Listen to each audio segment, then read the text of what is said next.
Hello, it's John Virgo here. This is a request for Snooker Loopy, which was a matchroom thing with Steve Davis and Dennis Taylor and Willie Thorne. Not my song. Mine was from Big Break. It's only a game. But you've asked me to do it, so I'll do it. It's Snooker Loopy, not so we. Me and him and them and me. Great lines. We'll show you what to do with a load of balls and a snooker cue. Pot the reds and screw back for the yellow, green, brown, blue, pink or black. Snooker Loopy, nuts are we. We're all snooker loopy. A well done to Chaz and Dave. Where's the cue ball going? Cheers. Good evening, everybody. We are on the Boxing Day of the Snooker World Championship. Rob Walker has flown back to the North Pole and he won't be delivering presents for just less than a year now. We're going to be without his jolly face giving us gifts in the morning. But not is all lost, because not all is lost, I should say, because you're thinking, there's no snooker. What are we going to do about snooker? Well, we've got one more episode wrapping it all up for you, so hopefully that'll help tide you over in a long, long break until the seniors in 12 hours. There we go. My name is Tom Mayhew, and I'm joined, as always, by the lean, mean, potting machine. It's Joe, the Do Hannard. Ooh. Well, a very good evening, Hazel, and a very good evening, everyone at home. Thank you for that wonderful introduction, Tom. You definitely stole that off me yesterday. If you were listening to the live, then I called Tom the lean, mean potting machine, but he did add in the do, I suppose, to differentiate slightly. But yeah, the numb feeling of the Crucible blues setting in when you've got nothing to do at tea time on a Tuesday evening. It's always a massive come down, isn't it? Especially when the final was so good as it was last night, and it was such incredible drama. And then you have the day after where there's no snooker to follow. You're so used to having so much to follow and so much to tune in for, and you just go, oh, it's over. And it always is a massive come down, I think, for snooker fans, because you just wake up and the thing that you've sort of hyper-focused on for the past 3 weeks, or even past month or so, included in qualifiers and stuff like that, and the build-up, it's just gone. It's just gone, and it always feels, you feel a bit bereft, and you kind of go, oh, what do we do now? But, what a tournament, Joe. What a tournament. To be fair, it's definitely one of the all-time greats in terms of a Crucible Championship, I think. Yeah, it has to be. I think the one thing it was probably missing were stronger qualifiers, to be honest with you. I think quite a lot of the sort of big players didn't qualify, and that was maybe the only thing I would say. But obviously starting, as you say, about a month ago, Jimmy White in the first round of qualifying, of course, against Gao Yang. Very, very close to getting over the line against him. He was 5-1 up. He was flying. Maybe if he'd got through that, who knows? He could have went all the way. But he didn't. He didn't. Marco Fu was playing well in qualifying. Of course, we big expectations of the likes of Chang Bing Yu, who didn't make it through. And that was just in the qualifiers. But yeah, it's been a hell of a month, a hell of a lot of snooker, and a hell of a lot of balls potted and also missed, and that is what's really added to the drama. I think was so many missed pots at key stages. Well, it was just incredible, really. I think people are always going to focus on the Mark Allen Black as now probably something that'll be as famous as a Willie Thorne Blue, I think, because that was astonishing, and you can I said it yesterday, you can rewatch that clip so many times and get something different from it, in terms of, look at that person in the background, look at the ref who's literally taking his gloves off as he takes the shot, and astonishing, really. But should we start from the first round in this little recap? Yeah. incredible year for the seeds, obviously. Almost a record, 15 of the seeds getting through. It should be noted that I've just briefly looked on Wikipedia, and in terms of the qualifiers, 7 of them were in the top 32. So I guess you can understand why 9 of them maybe would struggle a bit because if they are lower down the rankings. But even so, it doesn't explain to me why 7 of the 32 did so poorly as a group. It's kind of bizarre, really. I mean, does it just show the top 16 are leagues above everyone else, or is it just the way the draw landed? What do you think? Well, it's interesting, isn't it? Because a lot of people say the depth in snooker is as good as it ever has been. And I guess that's true to a certain extent. I think if you compare the player ranked 88th now with the player ranked 88th in the 90s, then yes, that is a seismic improvement, more than likely. However, I do think the top 16, in particular, probably the top 8, are, a real golfing class ahead of everybody else. I can't say that for some of the people. Like a Chris Wakelin perhaps is probably more in line with the likes of Bingham and Lazowski just on the outside. Similar with Sijawi, who of course hasn't had a great season this year. But other than that, you've got the likes of Ronnie O'Sullivan ranked 12th, which I suppose says it all really about the top 16. They're the most consistent players for a reason, I guess, and the people that just missed out on the top 16 didn't qualify.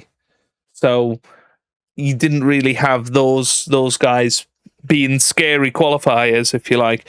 I don't think there was many in the draw that had great Crucible pedigree, other than maybe an Ali Carter. Well, there was, of course, Gilbert and Wilson, Gary Wilson, I should say, both of who had those famous year where they both reached the semis. There was Matthew Stevens, but his glory days very much are 20 years in the past, sadly. But I think it is that thing you said where the seeds all nowadays have such Crucible experience, and all of them have such experience of doing well at the Crucible consistently. Because if you just look down the seeds quickly, I mean, Xing Tong, defending champion, Ding Junhui, he's won tons of ranking titles, been at the Crucible about 20 years. Zhao Gudong, I guess less experience, but still is a relatively experienced player. He's been around the block a bit. Murphy, of course, he's been at the Crucible 20 odd years. Higgins, 30 odd years. Ronnie O'Sullivan, 30 odd years. Robertson, he's 20 odd years. Wilson, he's a champion. Mark Allen, who's been at Crucible, even though he's not done much apart from this year, and one other year, he's been at Crucible tons of years. Barry Hawkins, Mark Williams, Mark Selby.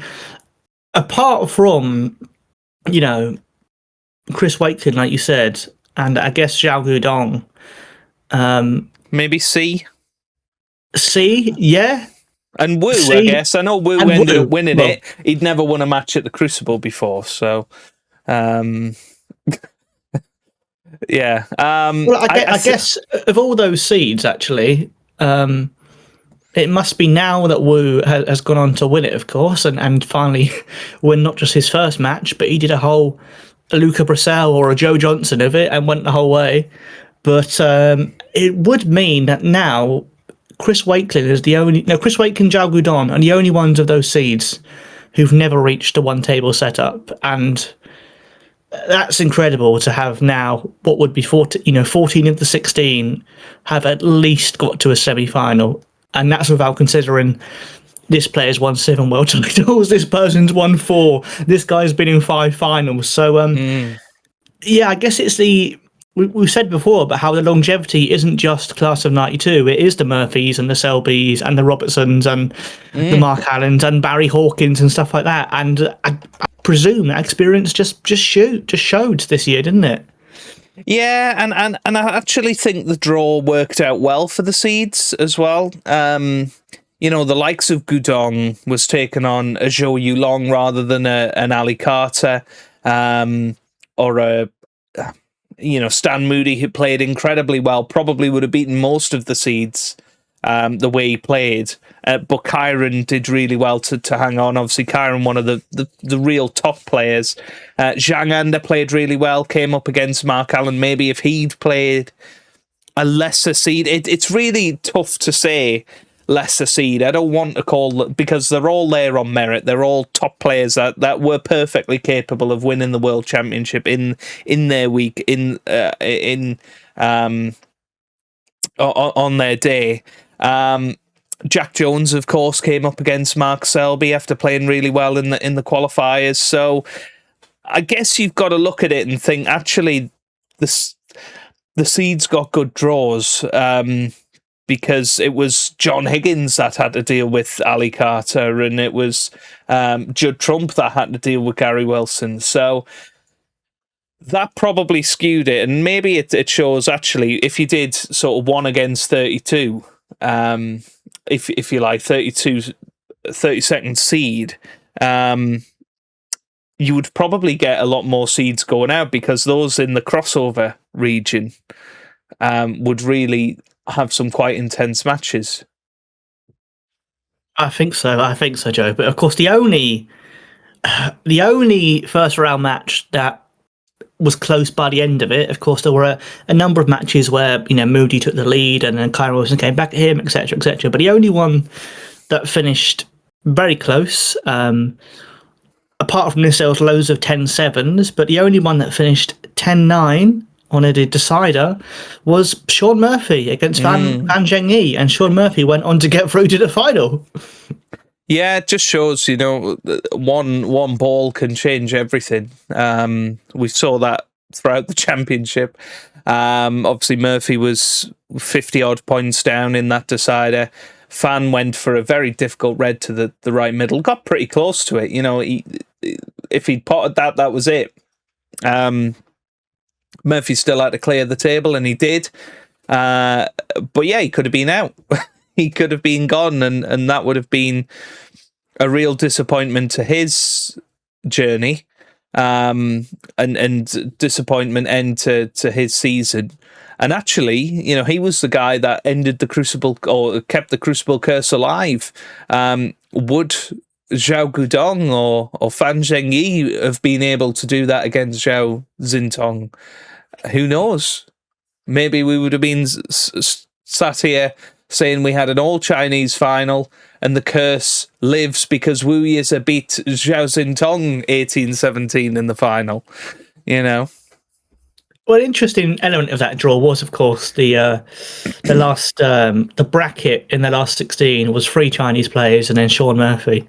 And then Sean Murphy faced Higgins in the semis and Wu in the final. There can't be too many World Championships, I think, where a player has got to the final and probably not played an English player, really. I know, UK is very, very close, but it feels to me quite rare that they're with the dominance of the UK and English players of the World Championship. I don't think there can be too many cases of a player not playing an English player.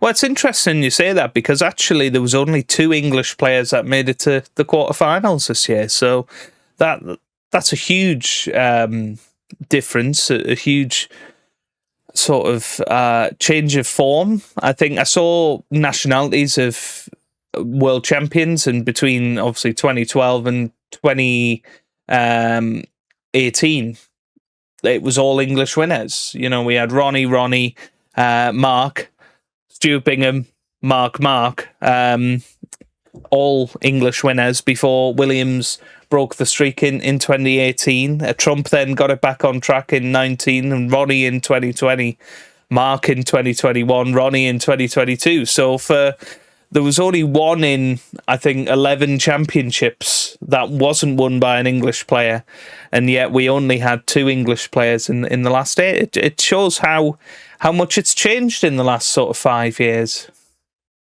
especially the past 4 tournaments where we've had 2 Chinese players, an English player, and a player from Belgium win. And as you said, that's incredible considering how many. When you look at that list from 2014 to 22, they were all English apart from Mark Williams, who's Welsh. So very, very interesting to see. And I mean, it'll be fascinating to see whether we eventually reach a point where we're talking about how many years it's been since there's been an English winner or even a UK winner, because it definitely does feel like... Well, of course, it happened in tennis, didn't it, with Wimbledon? We went 77 years, I believe it was, between Fred Perry's last Wimbledon victory and then Andy Murray in 2013. So you could have something similar to that at the World Championship. Obviously very early to speak about that. We were 1 frame away from having an Englishman win it this year. So, let's not overreact too much. But it was a very multicultural last 16 and quarter final, as it is, the World Championship. That's the way it should be. And it's good to see, and certainly the second round did produce some cracking matches. I think that the tie of the round, though, has to go to 2 of our old faithful Brits in John Higgins and Ronnie O'Sullivan. That has to be one of the ultimate highlights of the tournament, and in particular, Tom, that session where we had the 3 class of '92 players on the bays at the same time, and the atmosphere in the room that evening was just, electric. Would have loved to have been there. That is something that I don't think will ever change, really. And you always hope it won't be the last time. You always hope there'll be just one more clash of any of the 3 players playing each other. It's just something magical about it. And I suppose while they're all consistently in the top 16, there's always a chance it could happen again next year. The odds of it happening will only go down when they start dropping down. And frankly, like, Ronnie's the lowest at the moment, but it's only because he's not played as much. So it does feel like we will hopefully be guaranteed some more of them at the Crucible over the next few years. But it doesn't make it any less special or any less magical when you see icons of the game playing at the grandest venue of all, does it? Yeah, it's the ultimate test, isn't it? And I think actually seeing Ronnie get such a lead in that match, it was just incredible to see Ronnie playing that well and dominating against a player that had got the better of him so much over the years in John Higgins. And it really looked like Ronnie had a great chance of winning the whole thing. And maybe he would have, if he'd got through that match. It was an unbelievable comeback from John Higgins, and that last session will live long in the memory. And we've just got to cherish moments like that. Both myself and Tom are big Ronnie fans, and I think on that day we were probably quite gutted that Ronnie was out. But actually, when you think, we got to witness another titanic battle with Higgins and O'Sullivan, and as you say, we might not have many of them left. Certainly not at the Crucible. But, we're probably guaranteed Higgins and Williams being in the top 16 at least for the next 2 years. And you would think Ronnie's going to end his drought of tournaments at some point, probably over the next few months. If he knuckles down, he has been playing well. So the more he plays, the sharper he'll get, and more likely he is to win tournaments. But was there any other second round matches that stuck out to you, Tom? Well, I really did enjoy, of course, Sing Tong against Ding. That was a real, of course. If you were scripting the World Championship, you'd want those 2 players to play each other. That felt like something very special. And also, I really did like the Hossein Fafai against Judd Trump match, because purely because it's nice to see different nationalities. That's the only reason. It's got nothing to do with Judd Trumpy losing. Yeah, nothing with Trump versus Iran or anything like that. but Hussein played brilliantly, didn't he? And Judd Trumpy, as you say, again, he until he wins another Crucible, I think it's very difficult to see him as in the same breath as the likes of the class of '92 and Selby, in particular. It'll be interesting to see whether he ever does win the World Championship again. It feels like, again, this year was a great opportunity for him. You look at the potential route to the final. Wu Yize in the quarterfinal. That would have been a barnstorming match. Mark Allen in the semi. I would have imagined Judd Trump would have been favourite in that. And he's got a great record against Sean Murphy. So, again, Judd Trump will probably see this tournament as a bit of a missed opportunity for him to finally win that second trophy. Well, as will Sean Murphy, and as will Neil Robertson, I suppose. I think all three of them were, some of the favourites were in very good form, but it just shows how difficult it is to win. Yeah, there can only be one winner. Yeah. Only 6 players ever have won it more than once, which is astonishing. Yeah. And 3 of them are the class of '92, which just shows how incredible they are. Yeah, and then you throw in Hendry and Davis, who've won 13 titles between them, and all of a sudden you think, wow, okay, this is a pretty exclusive club, isn't it? And I mean, that then set us up for the quarterfinals. We had Xintong against Murphy, and what a match that was. I believe Xintong was 3-0 up in that match, and then Sean won 5 in a row to lead 5-3 after the first session. And Xintong never really caught up to that, did he? It was sort of Murphy just sort of powered towards the finish after that, and the Crucible curse lives once again, but we'll be talking about it again in 12 months. How did you rate Zhao's defense of the Crucible crown? I mean, he did well to get to the quarters. I feel like, especially the last few years, the first-time champion has fallen at the first hurdle.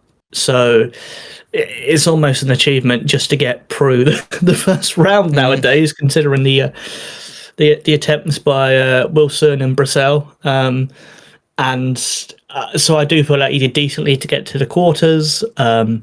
Just getting to the quarters, frankly, never mind the season he's already had, but just getting there means that he will be back at the championships for at least another 2 years, which, again, not to dig out Brissell, but I think that means he's at least done a better job than some first-time champions have done recently. So I think he did himself justice. He did all right. And it's also worth noting the quarterfinals, though, Joe. We had a Chinese player, an English player, Scottish player, Australian player, Northern Irish, English, Chinese, Iranian.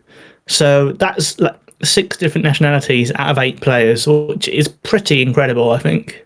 Yeah, and it just shows, how times are changing, I suppose, in the diversity of the top 32. People are calling it a revolution of China, but of course, we've had lots of players from Europe in this draw as well. Anthony Kowalski, of course, coming through the qualifiers from Poland. Luca Brissell winning the World Championship for Belgium a couple of years ago. Plenty there was 2 Belgians, I think, that made it to Judgment Day with Julien Leclerc and Ben Mertens. So, we are seeing that sort of rise of different nationalities, and we will see how that develops over the next few years. Will there be as people suspect, a Chinese domination? Will we see a last 8 where all of the players are Chinese? Of course, we had a semi-final this season, didn't we, where all 4 were Chinese players. So it feels like that could happen at some point. It could do. It definitely could do, especially considering the quality of players we have now. When you consider we have, the number of Chinese players who've reached the final or reached the single table setup has jumped massively just over the past 3 years. I think 3 years ago, I think it was just Ding, whereas since then we've had C in the semi-finals, and then of course Wu Yize and Zhao Xingtong win it. So it shot up massively, and that will only sort of drive the other players from their social bubble on, I think, to want to be the best and want to step up. Never mind the likes of Zhang Anda, who's started picking up ranking titles, or Zhao Gudong. So it's definitely a possibility, Joe. And I think because they sort of all play together in Sheffield, they play in either Victoria's Snooker Academy or Ding Junhui's Snooker Academy. They're all sort of spurring each other on at the moment, and there's a real golden generation. It's sort of the matchroom mob of Chinese snooker, isn't it? Where they're all just sort of... Tom's expecting Snooker Loopy to come out of this. Oh my God, I want BTS and I want BTS to ring up Ding Junhui, Wu Yize, Zhao Gudong, Zhang Anda, and he's not Chinese, but he needs to be involved. Detrat Poomjeng. Those players, they have to be part of a Chinese version of Snooker Loopy, please. Yeah, it gives us more cue the music to listen to. But yeah, I think they're all spurring each other on. I guess it's very similar to when you had the Welsh boys really spurring each other on, and the Scottish lads back in the 90s and early 2000s when you had the likes of Maguire and Higgins and Hendry and Anthony McGill getting involved in all of that as well. So it's great to see, and it's for the better of snooker, I guess, to have these different personalities coming through. And I think the way Wu played in this championship, the way Zhao played in the last World Championship, that's what grabs storylines. It's what grabs people watching. We had 4 million people watching the World Championship last night reach its conclusion. And I think it's fair to say if it was Mark Allen and John Higgins, I'm not sure it would have been 4 million. Because as much as purists like me and Tom love watching that style of snooker, casual fans of snooker would have probably found it quite boring, wouldn't they? Yeah, I think so. And also, just in terms of demographics, I think it's easier to sell as it's like a storyline of the final if you have the old pro against the young upstarts who's kind of making his first steps, and the first time most people would have seen Wu, and it looks like it's a boy against a man when he's against Sean Murphy, and I think that's more of a compelling storyline than two blokes in their 40s. As much as we love those players, I just think in terms of how a person who's not a fan of snooker would just look at it, I don't think it's exciting to a casual viewer if it's just two blokes from a similar generation who are similarly experienced. There's no real selling point to why you'd want to root for them, apart from the fact they've never won it before or whatever. And I think when it's always exciting when it's like either someone really young breaking through or someone really old. They're the two things you want. You want either Jimmy White in the final or Stan Moody when he was 12. They're the finalists, ideally. Yeah, so next year, for the centenary year, he's calling it early, Jimmy White versus Stan Moody in the final. Mm-hmm. Yeah, and Jimmy will lose again, and it'll be the most heartbreaking thing you've ever seen. Oh, poor Jimmy. Despite winning 9 matches to get there, couldn't quite get over the line. But I can't believe it, because he whitewashed Ronnie in the semis. I know, 17-0. Who would have thought? But yeah, a couple of the other quarterfinal matches that were great. Obviously, we talked a little bit about John Higgins and Neil Robertson. 13-10, that one was. John pushing over the line at the end. Neil sort of going back into his shell again in a World Championship. It's so frustrating watching Neil Robertson at the Crucible because he plays well in spells and then just seems to overthink everything. And it is really frustrating that Neil Robertson can't play better at the Crucible. And he clearly can't put his finger on why, because every year he goes, I'm going to be better this year. And it did feel like this year that he was the top player in the season rankings. A lot of people's favourite to actually go the whole way. And, had a pretty easy first couple of matches. He won comfortably against Pang and then even more comfortably against Chris Wakelin. You felt, okay, well, he's got to be confident. He's got to be feeling good. But and he was 9-7 up against John as well, going into the final session. But even then, when you consider it's Neil Robertson and he played 3 long matches and he only had 3 centuries, and that just, I think, shows that something wasn't clicking, because he's usually so good in terms of his dishing up big breaks. The first ever player to get 100 in a season, and so for him to only I think he got the most centuries this season as well. I think it was either him or Mark Selby. So he was Zing Tong. No, it might well have been. It was very close. I think there was a few players in the 60s. But yeah, not getting towards those ton of tons level. Obviously, Mark Allen against Barry Hawkins as well. Barry really unlucky in the end to come up against Mark Allen playing the best he's ever played at the Crucible, probably. Multiple 140 breaks from both players in that match. And I mean, could it have been different had Barry Hawkins got through at the semi-final? Well, I mean, it possibly could have been very, very different. And I mean, that's incredible, really, when you consider how close Hawkins was, and then that one shot where he gave Mark Allen the pink, and then Mark Allen was so close to beating Wu. All these little things where it's one shot was the difference between Barry Hawkins being a finalist, possibly, or Mark Allen being a finalist, and then neither of them did, and it's Wu who's got the trophy.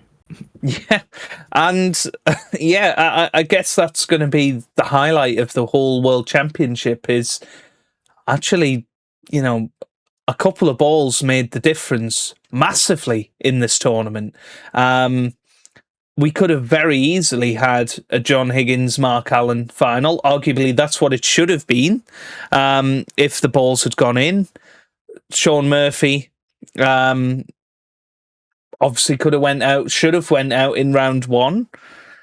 And all of a sudden, you look at possibly Zintong would have then made it to the final.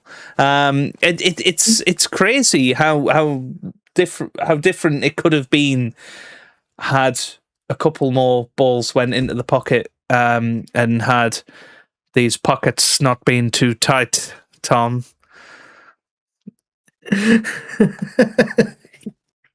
That was the problem, and Dennis did say that a fair few times. And he did say there must be goalkeepers in these pockets. That particularly made my other half laugh when we were actually in the Crucible, and Dennis said that. So. Was that the same day as David Seaman was there? Is that why you said it? No, it was the Zintong Ding Junhui match that we were watching. Oh, okay.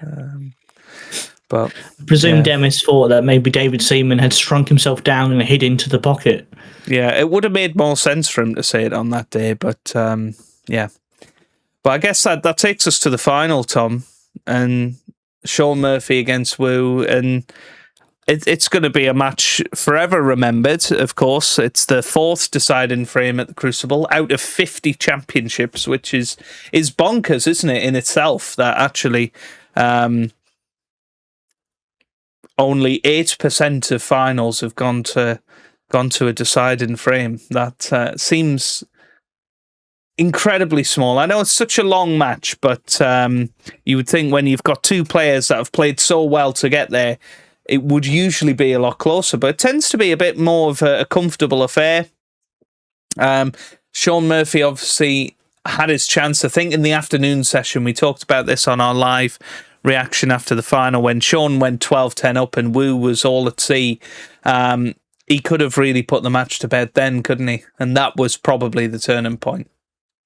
Yeah, I think that was the, again, it was a case of Sean winning 5 in a row, and then Wu coming back and somehow really grabbing 3 frames where he was struggling. Like he was doing breaks of 30 and then playing safe. He was not comfortable, and as strange as it is when you say it, it was his weakest session where he effectively won the match, because to come out of that session 5-3 was an incredible effort. And then I guess similarities to Ronnie against Higgins, when he had that dominant session but wasn't quite dominant enough, and then that's the difference by the end of it. Yeah, and of course we must remember that it happened to Wu in the semi-final, because he was 6-2 up against Mark Allen after the first session. Allen won the first 5 frames of the session, second session, to lead 7-6, and then we had the hour and 45-minute frame.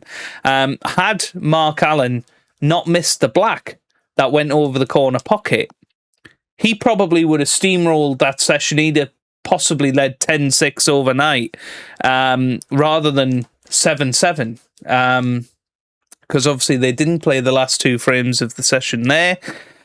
And again, that's another way that Mark Allen perhaps lost the match, with a black. He had so many black balls in this tournament, making the difference, and I guess that's what makes it one of the best tournaments of modern memory. Yeah, and also just all the history and the records, because there's so many different records you can sort of not even realise, but just looking at the stats, when it's things like, the second youngest world champion in history, obviously like the youngest world champion to win in a deciding frame, to have that bottle is astonishing. And having had a brief look, I don't think there's any player who's ever won their first World Championship final in a deciding frame. I think Dennis had been in a final before 85. I think the same was true of Hendry, the same was true of Ebden. So it's the first time it's been a player's first World Championship final at such a young age, as someone who's only won one major tournament, and then to win it is just astonishing. And strangely, it's probably up there with and very similar in many regards to Shaun Murphy's win back in 2005. Absolutely, yeah. Lots of parallels with it, and everybody thought, right, Matthew Stevens is going to win his World Championship, but Shaun Murphy had other ideas, and well, what a tournament it was, and it'll live long in the memory, I think, for everybody that watched it. Shall we see how we got on predicting the tournament, Tom? We should. I mean, but just before that, Joe, I want to say I'm really looking forward to the upcoming biopic of Shaun Murphy, where he's going to be played by Wu Yiza. Oh wow! Yes, and of course we've got. I think it's made by the same development company as making John Higgins playing Jang Anda, and there is Snooker Story. Which is going to be a fabulous film, and we will review both of those films in our section called Lights, Camera, Jackson Page when they're out. So looking forward to that, Tom. But yeah, the prediction contest, and we all know, we said it in the live stream yesterday, the overall winner of the Crucible contest is none other than Snooker Loopy's own Paul Banksy Banks, which is astonishing, because he's never done. Yeah. He's never taken part in the Crucible contest before on his little profile. So I kind of feel like this is as much a win for us, Joe, as a podcast, as it is for him. That without us telling him to do it, he wouldn't have won it. And so how amazing is it that even though it's such a up and coming podcast, we have won one of the longest running Crucible prediction contest things on the internet. Well, you said it, Tom, not me. So, you can take Banksy's victory all you like. Thank you. Thank you very much. I'm proud that I won the Crucible contest. There we go. That's the end of our prediction chat today, folks. What a lovely Crucible contest it was. I won it. I'm very, very proud. Right, shall we cue the music, Joe? Not quite yet, because we do need to actually look at our own predictions and our own results within the league table. So I won it, Joe. We've already said this. So I don't know whether you want to share how you did, Tom, in the old league table. So there were 1,248 contestants. Now, Tom, would you like to share where you ended up in all of that? Well, how can I make this sound better? I beat 31 people. Which, to be fair, Wu Yiza did exactly the same in the World Championship. He was better than 31 people. I think my mistake, Joe, was backing Judd Trump to win. That's I said it at the time. It was a bad decision. It was careless. I think that's all we can say, Tom, is it was careless. And to be fair, I'm looking at your predictions now. You did well in the first round. Remember, you beat me in the first round, didn't you? With your little predictions there. Happy days. What fond memories. The second round, Tom, the only player that got through of your predictions was Zhao Xintong. You predicted Fan Zhengyi to make it to the quarterfinal, Ronnie, Chris Wakelin, Kyron, Mark Williams, Jack Jones, and Judd Trump, all to make the quarterfinal. And sadly for you, Tom, Zhao didn't win another match, so that was it done for you. And a grand ranking of 1,217. It's not my finest year, I'll be honest, Joe. I don't. It's not as bad as me at the Masters. Let's be honest. That's very, very true. But should we have a look at where I finished? Yeah. Okay. I notice you're not on the last page, so I think you might have won this, Joe. I'm 176th. Which I'll take that. That's not too bad, is it? So, first round, obviously, you beat me with that. But in the second round, Murphy, Robertson, and Wu made it through. Murphy and Wu made it through the quarterfinals, and Wu obviously made it through the semi-finals. So that was a big bank of points from the two finalists for me to get there. And hey, I'll take it. I'll certainly take it. We obviously, all have to worship Banksy with his prediction of Wu Yiza, which I think is a very bold prediction as it is. He only got two of the seeds wrong. He went for Zhou Yulong to beat Zhao Gudong, and he went for Ander to beat Allen. Everything else he got right in round one. He was backing Chris Wakelin and Zhang Ander in round two. Judd Trump he backed in round two as well. Those let him down, but really backing the two finalists, that's what got him there, and then a 16-pointer for winning the whole tournament. So well done to Banksy, an amazing job, especially in your first Crucible contest. Yeah, well, he got 3 of the quarterfinalists right out of 4. 3 of the winners, I should say. Yeah. So, I don't know whether Banksy will stop replying to our emails now. Maybe he's going to be a big snooker celebrity, and we'll just see him in the front of the Crucible next year, and he'll be like, "Oh no, I don't know those guys." But congratulations, Banksy. We're really proud of you as a podcast, and please let us have 50% of your winnings. I mean, I tell you what, Tom. These pockets are tight. I'm just looking back at the Crucible Contest 2020. I predicted both the finalists of that one as well.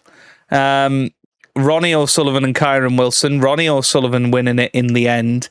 I don't know how I did in that. I don't know how you can see all of that. But here we go. Let's have a look. I was 17th in the Crucible Contest 2020. Look at that. What? I mean, that's before we did the podcast as well. It is, yeah. There you go. Where was Tom that year? Let's see. Let's not do this. Oh dear. 1,033. You backed Sean Murphy to win that year. Why did I do that to myself? Oh, this is great. Let's not go through this, Joe. Come on, Joe. Let's not. But 17th, I will take that. Let's have a look in 21, and then I'll stop, I promise. 21, I finished 391st. That was bad. I backed Ronnie to win the title. What about Tom? Tom Mayhew. You didn't enter it in 2021. I can't believe I didn't enter it in 2021. How bizarre. Yeah. Tom Mayhew. I did 2019, 20, 22, 23. Should we have a look at 22 then? Let's compare 22. Oh, God. Rankings. So, Joe finished all right. 354th. Where did Tom finish? Hey, 182. Well done. Who did I back? I backed Ronnie as well, apparently. I must just back Ronnie every year looking at this. I picked Yan Bingtao to get to the final. Dear me. Wow. Luca Purcell, I backed to get to the semi-final. Really? Blimey. Oh, this is addicting. Oh dear. Right, anyway.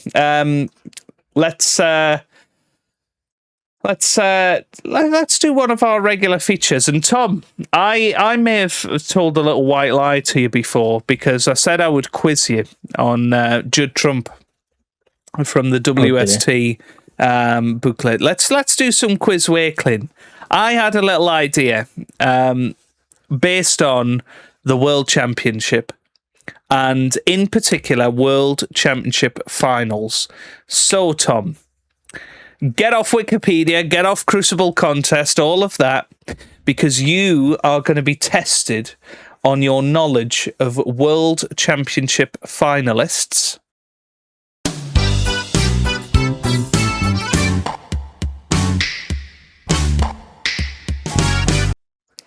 All the way back to 1977. Now, oh no, there's obviously 50 years worth of finals to go through.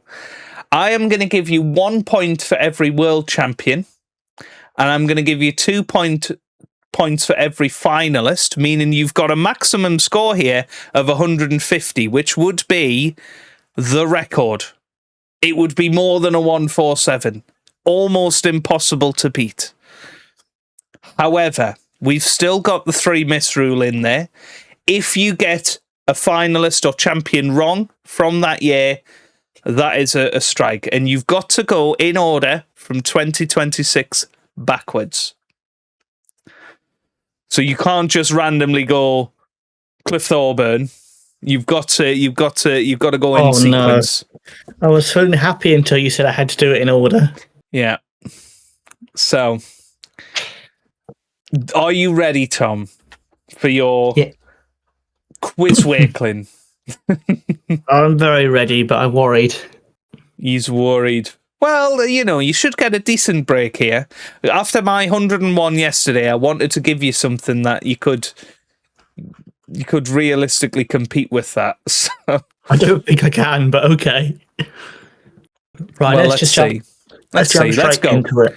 Wu Yiza, Sean Murphy. So 3 points there. 3. Zhao Xingtong, Mark Williams. 6. Kyron Wilson, Jack Jones. 9.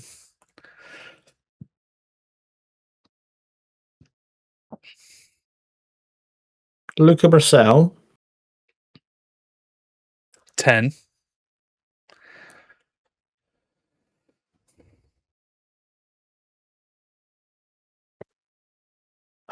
Who should he play? Oh my god. Luca B. C.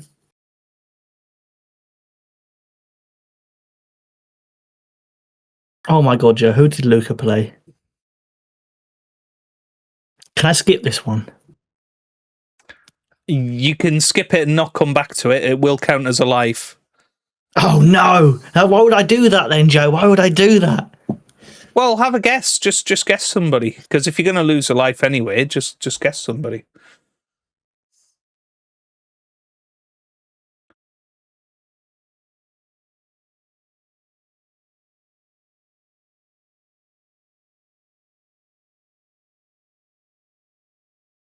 Was it Selby? It was, yes. Well done. 12. Oh dear. Okay, so let me just work out the years then. Who is 26? St. Tom 25.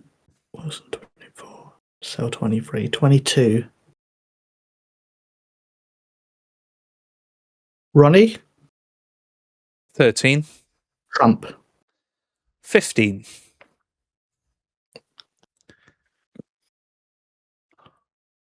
21.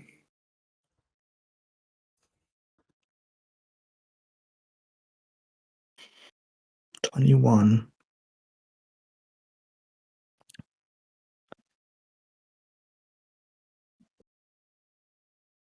I feel like it was someone against Murphy. But who?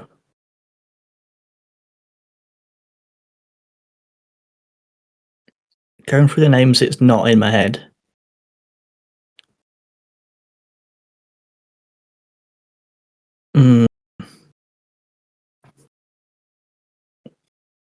Right. Is Murphy right? Okay, yeah, 17. Okay, so that helps me work out. Visualize it in my head. And I believe it was Murphy against...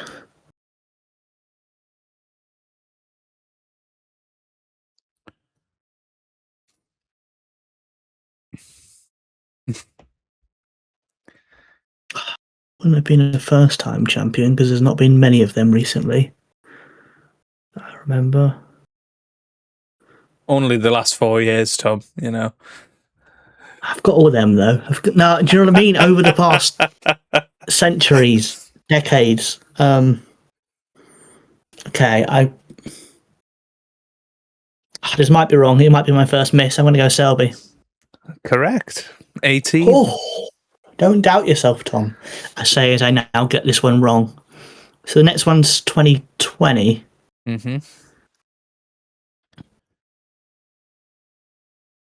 That was...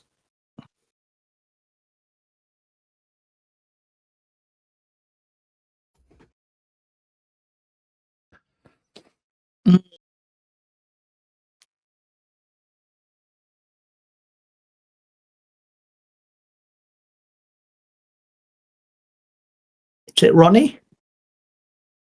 Mm-hmm. 19. Kyron. 21.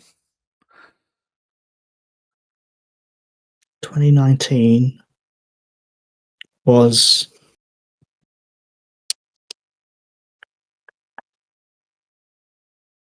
Oh, this is really hard, Joe. To be fair, I didn't think you would get stuck this soon. What do you mean? I thought you'd be. Well, put it this way. I think I'd be able to reasonably comfortably get it to about 1985. I think before I start struggling. What nonsense is this? I'll take over after you, Tom. I haven't got them in front of me. That's because you're reading them out. I'm not reading them. I'm not. I didn't know I had to revise before this. Okay. Well, that's why I didn't tell you. Because I knew we'd be talking about it. Okay, who have I just said? I've lost track. What year am I on? So you've done 20. You're on 2019 now. You're on 21 points. This is a Peter Ebdon style break, everybody.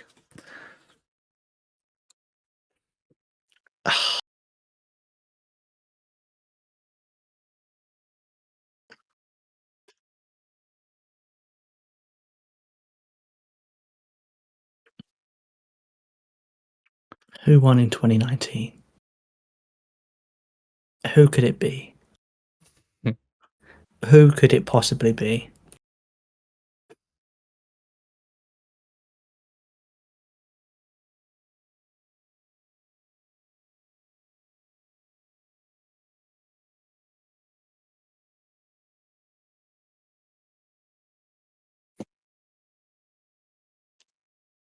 Judd Trump.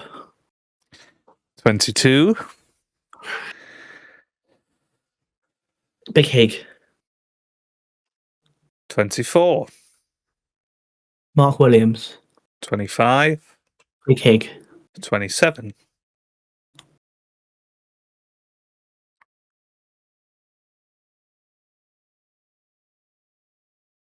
Oh, was it Selby? 28. Was that Big Hig again? Yeah. 30. Got your first 10. Stuart Bingham. Mm-hmm. Sean Murphy. 31. 33. Mark Selby. 34. I can't remember who we beat in 2014, though. I can't remember who we beat in 2014, Joe.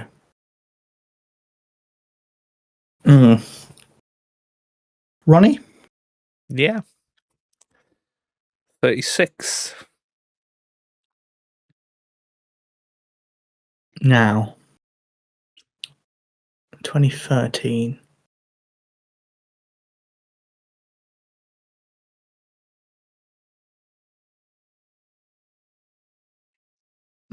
Ronnie. That was the season he took the whole season out, and in the final, oh fuck!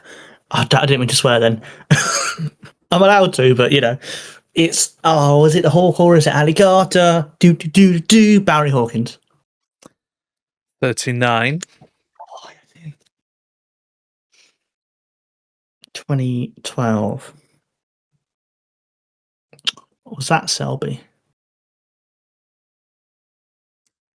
Is that your guess? Yeah. 1 life lost. Oh, was it Ronnie? Yeah. Can I have it again then? Can I have that as the right answer? No. Of course you can't. So we're on 39. Can you get the finalist from that year? Ali Carter? Yep, 41. John Higgins? 42. Judd Trump? 44. I'm struggling now because of the multiples of 3. You've mucked it up. 44. Right, 44.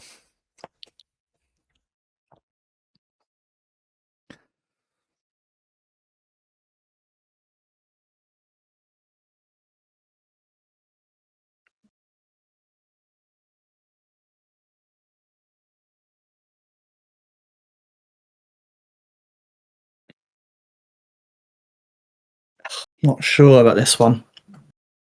I'll tell you what, Tom, you've missed a year. Missed a year. You've missed 2016. How? I don't know. I think you jumped to Bingham very quickly. But I'll let you off. I'll let you off. But you did miss 2016. You did 2017, and then you jumped straight to Bingham for 2015. Was 2016 Mark Selby? Yeah. And he beat 45. He beat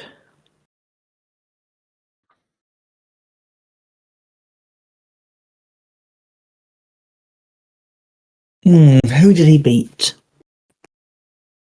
Who did Selby beat in 2016?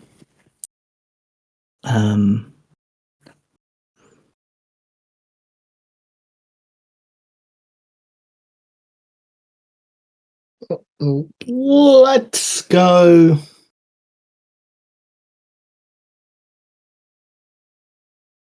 I'm not going to get it, but I'm just going to guess John Higgins. I don't think it's right. No, that's wrong, sadly. So you're on 45. It was Ding Junhui. Oh my God. So pick back up now with 2010. Neil Robertson. 46.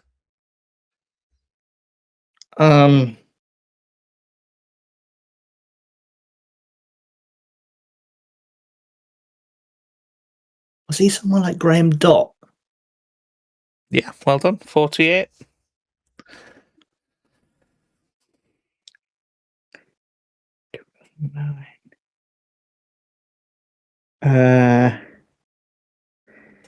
It's 2009.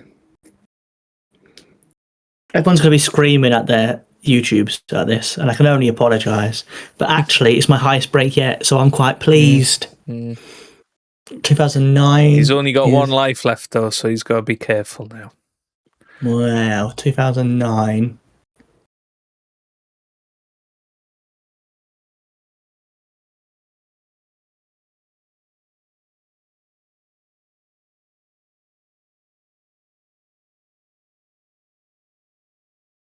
Mm. Um.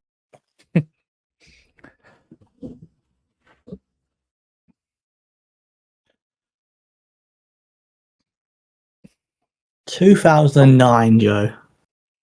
Yes, The winner. Tom. The winner, in my opinion, was. Oh, I'm not going to get. What's my score at the moment? 48. Oh no, I'm going to miss out on a half century. Ah!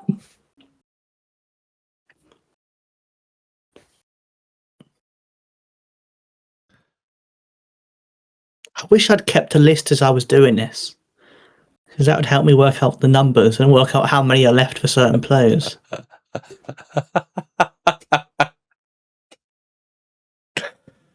Gonna have to push it, Tom. 2009, Big Hig. 49. Oh my gosh. Oh my gosh, I can't believe that was correct. Right, who got to the final? I don't think it was anyone. Okay, he just played by himself. He played by himself. It was a very comfortable victory for Big Hig. Is that your answer, Tom? Yes. No, it's not. No.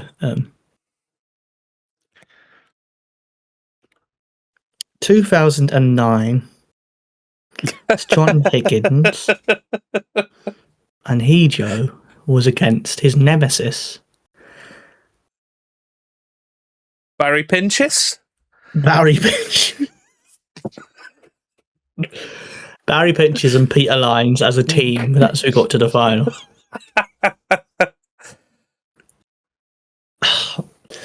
John Higgins, and it was 2 years before Judd Trump, so John Higgins played against. Do, do, do, do, do, do. Oh, I don't like that noise. It's basically hurry up, Tom. I don't think it was another class of 92.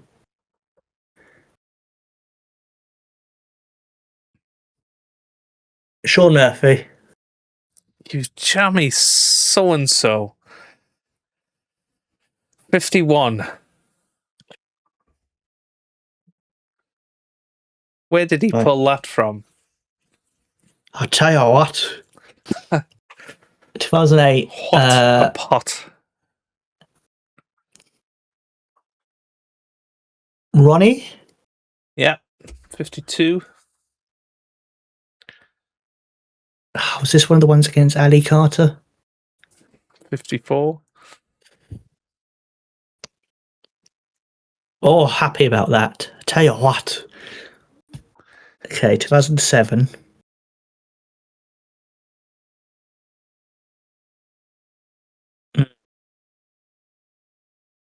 Oh, there were some weird people who won it in the 2000s. It's easier when you get to the 90s because it's just Stephen Hendry against someone every time. 2007, yeah? Yes.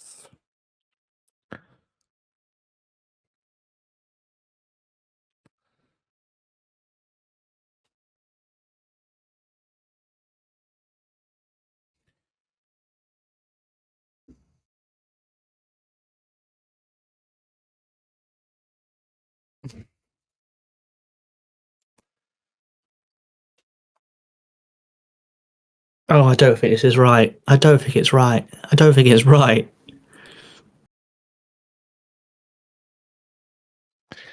Come on.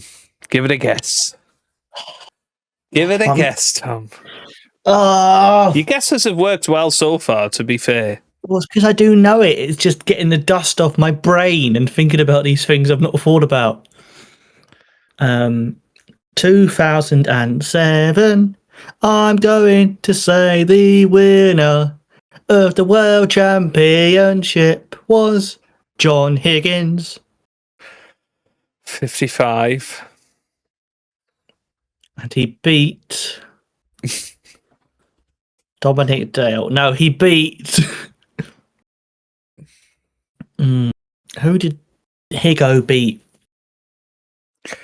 We're going to have to start getting a time limit on these because Tom's basically racking through every player that's ever played the game and then going, yeah, he sounds about right. I know this. I'm doing very well, Joe, and you should be very impressed. I contest that if this takes 2 hours, I can get all of them. Right, here go.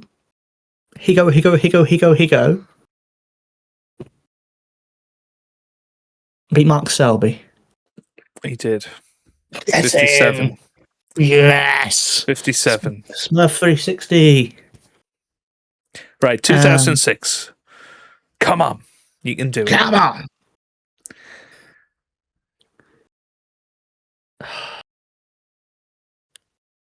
Ronnie. Nope. You are out. You are out, Tom. You are out. I think next Graham time Dot. It's Graham Dot, Peter Ebden. Oh, who was that? I'm glad I forgot that one. That was a dreadful vinyl. And then Murphy Stevens, 2005. Then O'Sullivan Dot, 2004. Williams Doherty, 2003. Hendry Ebden, 2002. 2001 O'Sullivan Higgins. 2000 is he's checking this out, isn't he? William Stevens. 99 is Hendry Stevens. Hendry Williams. First miss. Incorrect. Hendry Williams. Then 98 is Higgins Doherty. 97 is Doherty Hendry. 96 is Hendry Ebden. 95. Are you all right, Tom? You're straining your face here.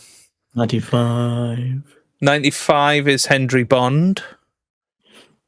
94. Joe, is quickly, can you just hurry up your answers? You're taking far too long. Henry White. 91 is Parrot White. Oh, you missed a Hendry Knight. That's another miss. Hendry White, you missed it. What do you mean? Which one? It was 3 times in a row. You said it twice. 92 as well. Yeah, sorry. 91 is Parrot White. 90 is, I guess it must be Hendry White. I will say, in my defence, it's much easier to remember if you can say it's Hendry against Jimmy White all the bloody time. 89 was Davis Parrott. 88 Davis Griffiths. Mm-hmm. 87 Davis Johnson. 86 Johnson Davis. Oh, the next one's a hard one, Joe. 85 yeah, 85 is Taylor Davis. Mm-hmm. 84 is Davis White.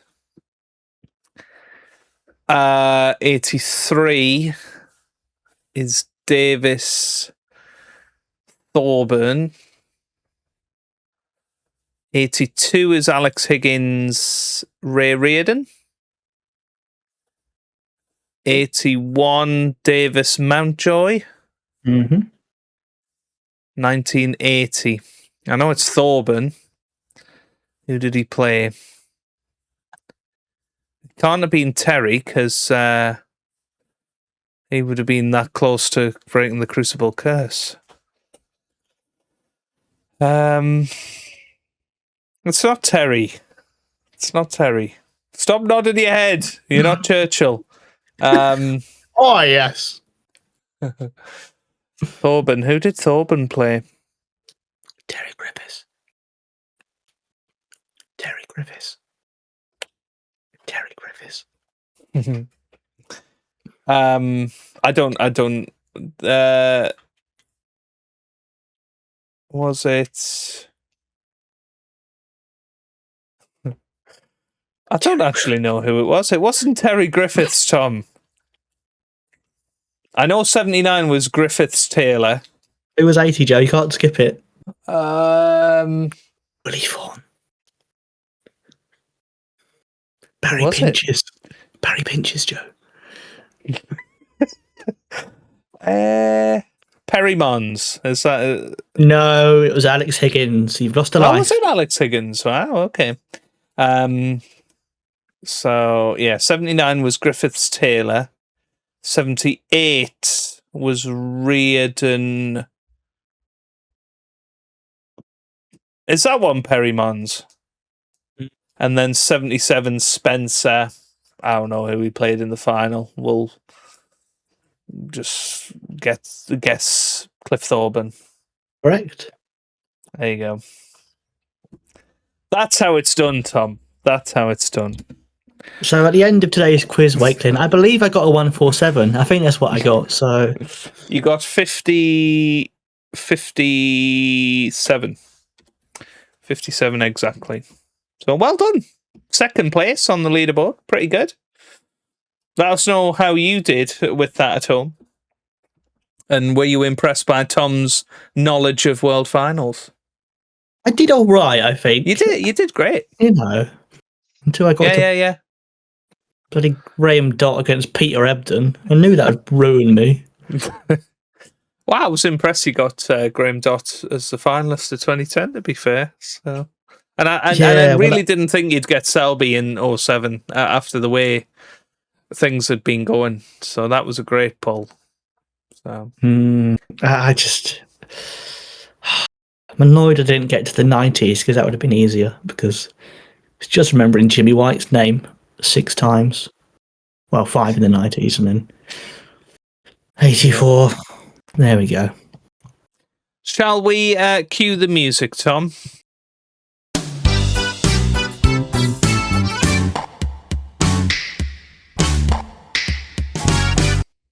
Yes, let's cue the music, Joe. Let's cue it up. Nice. So, do you want to tell us what today's is all about? Today, as a tribute to the great Paul Banks, who, of course, this is his prize for winning the event prediction thing. I mean, the podcast won it, I won it, we all know that. But we thought I'd give him a prize just because he's been part of my effort to win it.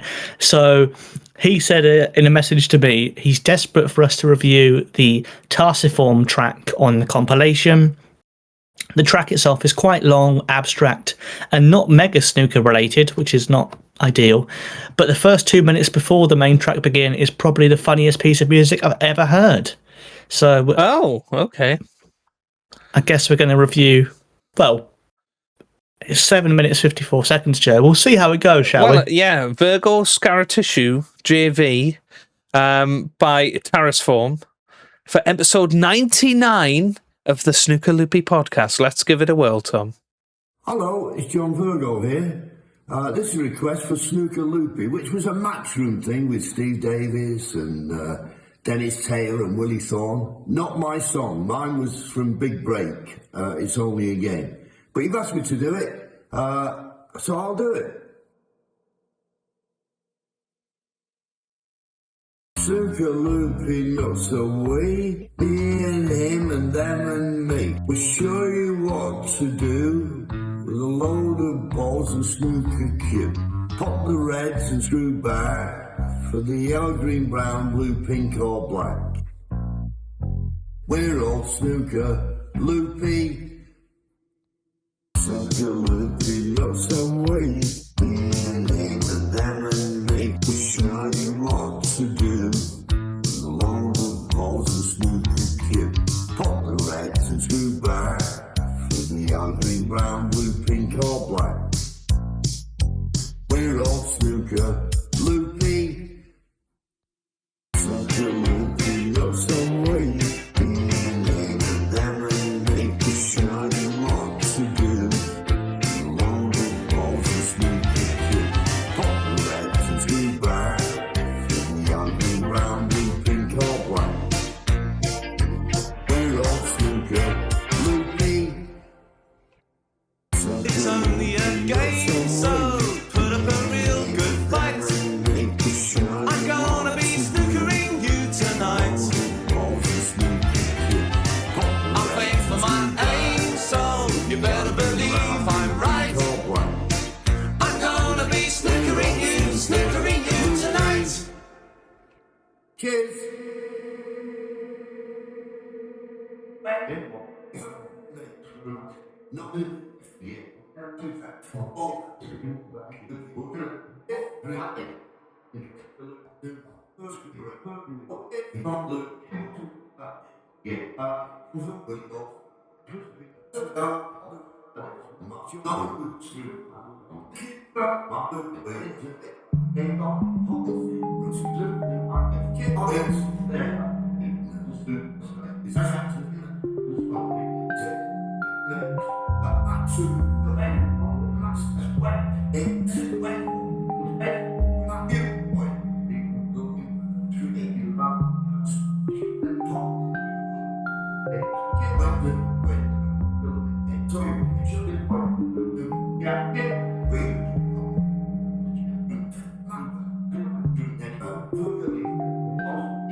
Cheers, guys. John Virgo rocks. I haven't rocked for a long while, but thanks.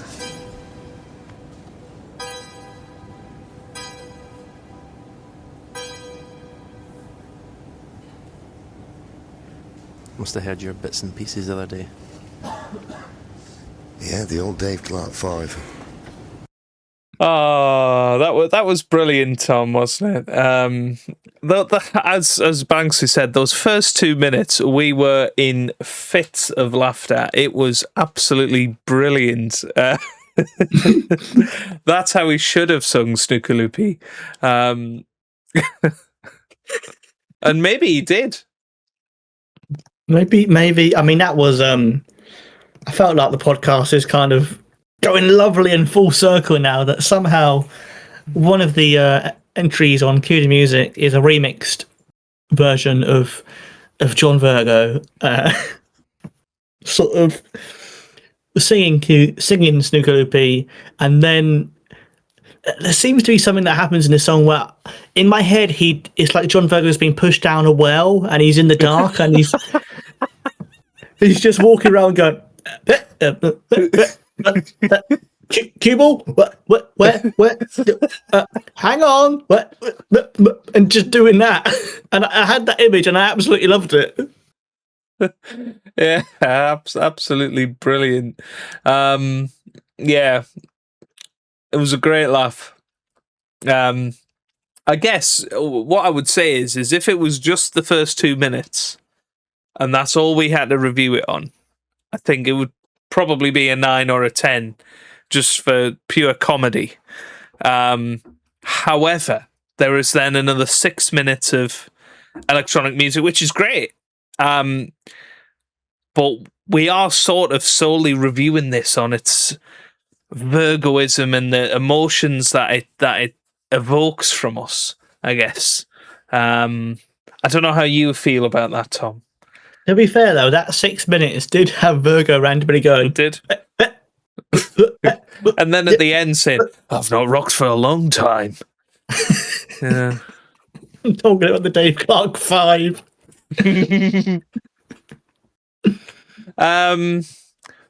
I'm going to get in there early. I'm going to give it 6.5. The reason being, it might seem a bit low, but I had a look, and the John Virgo Snooker Loopy I gave a 7.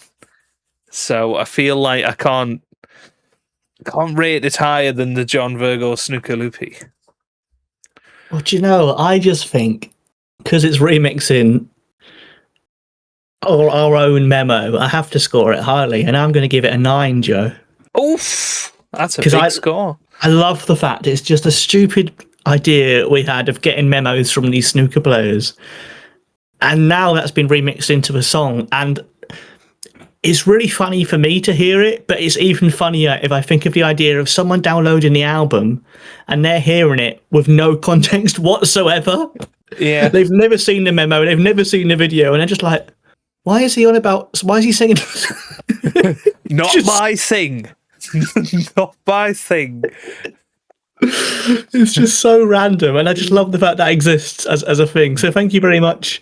Yeah, no, it's brilliant. I love that.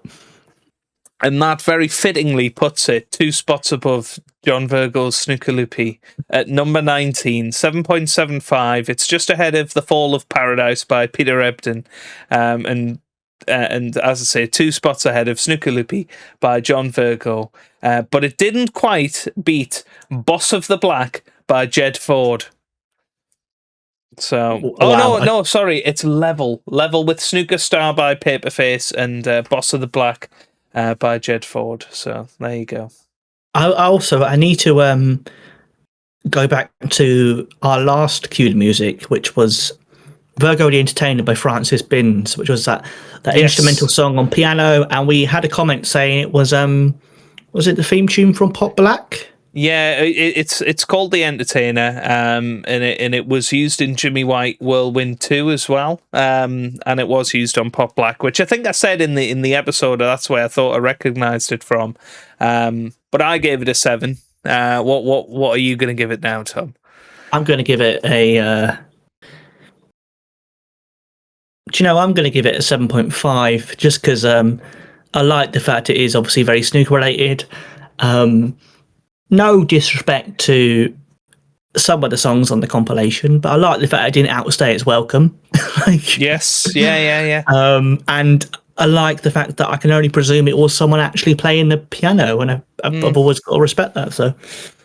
Well, that puts it on level terms with Snooker Loopy by Phil Yates and Dennis Taylor, Snooker Loopy by Mark King, Snooker Loopy by Gary Wilson, Let's Stay Awake This Christmas Eve by the Stay Awakes, and just ahead of the likes of Snooker Loopy by Stuart Bingham, Snooker Loopy by Matt from Middlesbrough, and all of those. So, number 27 on our ranking.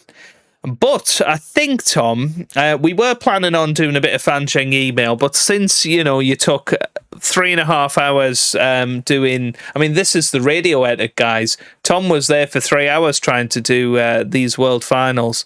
I was not. I was just trying to make it as long as the longest frame in Crucible history. Yeah, well, he's certainly done that. Don't worry about that. I think we should save our Fancheng email for our very special next podcast, which will be 100 episodes of Snooker Loopy Podcast. I think it makes sense. We've got quite a bit to get through from the World Championship, and I don't want to rush through it because we've got Fion's essay in there. We've got some brilliant AI images from Matt from Middlesbrough. We've got Archie Smith in there as well, and a newbie in Jamie Hopkins. So we will read out your Fancheng email, and Tom has got the Buy You YouTube comments as well, ready to rock and roll for next time out. But since this is a World Championship review, I feel we've done it. We've reviewed what was a wonderful 2026 World Championship. It's going to be one that I remember for a very, very long time, I think. I would as well. It was wonderful championship, wonderful play. Very few sessions that weren't exciting and watchable. It was just consistently good quality and a fantastic first-time champion. Absolutely. So well done to the wonderful Wu user, One Visit Wu, who did an awesome job throughout the championship. Well done to all of the 32 players that made this championship what it was. And thank you to everybody from the bottom of our hearts for getting involved. I think we started this championship at about 700 subscribers, Tom. It may be even less than that. And we're ending it with over 1,200. We've had super chats, we've had people listening for the first time, we've had people sending in Fancheng email for the first time. It really has been an amazing World Championship, and I can't wait to do it all again next year, Tom. Yeah, you've just reminded me. A massive thank you to Jamie Hopkins and Cameron Starr. They both became members on YouTube, and we've not even mentioned that's a thing. Thank you so much for doing that. I don't think we expected anyone to sign up as a member, but that's very kind of you. We don't really have anything behind the membership paywall, so that's just a nice way of supporting the podcast, I guess, and we do genuinely appreciate that. Supporting us, buying more players singing Snooker Loopy, We've still got a couple of ones on Memo that we haven't bought yet, so we're going to get on that. But I think there's every chance that if one of us bumps into Stephen Hendry, we'll just be chasing him, trying to give him a 20 quid to sing Snooker Loopy. Rather you than me, Tom. Rather you than me. But with the new season coming, there will be some changes around here. Some new content ideas. Tom's apparently sorting the website. That's Tom's promised that on slowly the podcast. but surely. And hopefully we'll get some people on over the summer to actually speak to to you guys and maybe even sing Snooker Loopy live. You never know. You never know. We need Rob Walker to sing it. If anybody knows Rob Walker's contact details, please just, Fanjeng email them to us and we'll get in touch. But any final words, Tom? I hope everyone has a lovely time without the snooker and just remembers it'll be back. It's always going to be there. And that's a lovely constant, I think, in our lives, that the faces and names do change, but the snooker is always there. And I think Wu said a lovely thing where he said that everyone who loves snooker is part of the big snooker family. And I was like, yeah, how lovely is that? That's something that does bring people together. And it's so nice that we can all share this quirky little sport that we love. Absolutely. Here. And yeah, just thank you for everybody, for all of your comments, for all of your support over the last 17 days and forever, and we will be back very, very shortly with our big episode 100 celebration. And for one final time in this World Championship, it's good night from Tom, good night from me, and good night, JV.